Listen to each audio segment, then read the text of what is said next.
আমাৰ চৰকাৰৰ যি আদৰ্শ বা লক্ষ্য, এই লক্ষ্যৰ পৰা আমি কেতিয়াও বিচলিত হোৱা নাই, নহওঁ।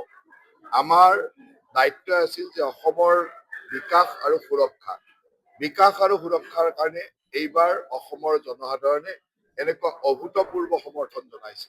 গতিকে এই সমৰ্থন হ'ল অসমৰ বিকাশ আৰু অসমৰ সুৰক্ষাৰ কাৰণে। গোৱালপাৰা অঞ্চলত অসমৰ খিলঞ্জীয়া মানুহৰ সুৰক্ষাৰ যথেষ্ট প্ৰশ্ন আছে।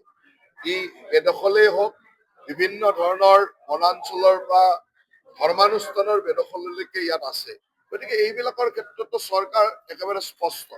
নিৰ্বাচনৰ সময়তো আমি কৈছো যে যোৱা বছৰ আমি 1.5 লাখ বিঘা ভূমি উচ্ছেদ কৰিছিলো। এইবাৰ আমাৰ লক্ষ্য তাতকৈ বেছি থাকিব। গতিকে এই উচ্ছেদৰ লগত কোনো কথাই নাই। যিখিনি অবৈধ বেদখলকাৰী, সি বনাঞ্চলেই হওক বা ধৰ্মাঞ্চলেই হওক, সকলোতো বেদখল উচ্ছেদ হ'বই, তাত কোনো ক'বলগীয়া নাই।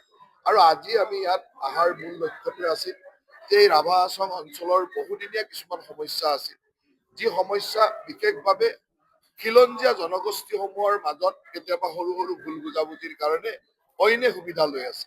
এইবাৰ নিৰ্বাচনত আমি প্ৰতিটো খিলঞ্জীয়া জনগোষ্ঠীয়ে আমি সমন্বয়েৰে কাম কৰিছো, আৰু যাৰ কাৰণে এই ধৰণৰ অভূতপূৰ্ব ফলাফল আমি দেখিছো। ইমান বিপুল সংখ্যক ৰাইজৰ সমৰ্থন দেখিছো, আৰু এই সমৰ্থনকে আমি আগত লৈ এইবাৰ আমাৰ প্ৰতিটো জনগোষ্ঠী, ৰাভা, বড়ো বা অন্যান্য ইয়াত থকা প্ৰতিটো জনগোষ্ঠীৰ যাতে সমস্যাসমূহ সমাধান কৰি এখন সুন্দৰ এই দক্ষিণ কামৰূপৰ বা ৰাভা হাছঙৰ এই অঞ্চলটোৰ এখন সুন্দৰ পৰিৱেশ কৰি আগবঢ়াই নিব পাৰো, তাৰ কাৰণে প্ৰথম দিনাখনৰ পৰা আমি কাম আৰম্ভ কৰিছো।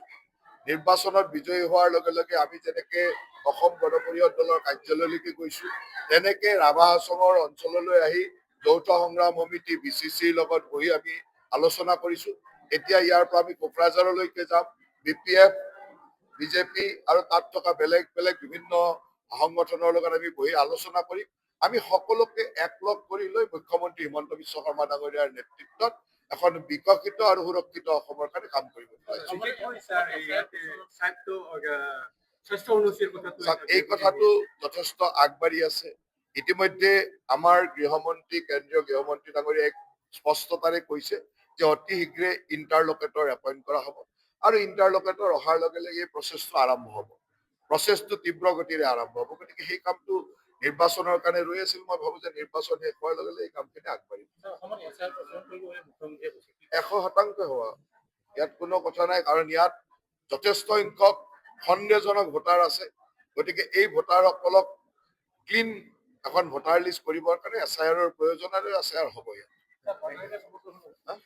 12 তাৰিখে শপত গ্ৰহণ হ'ব, আৰু শপত গ্ৰহণৰ পিছতে আপোনালোকে আমাৰ মন্ত্ৰী সভা বা আমাৰ চৰকাৰখনে কাম কৰা দেখিবলৈ পাব।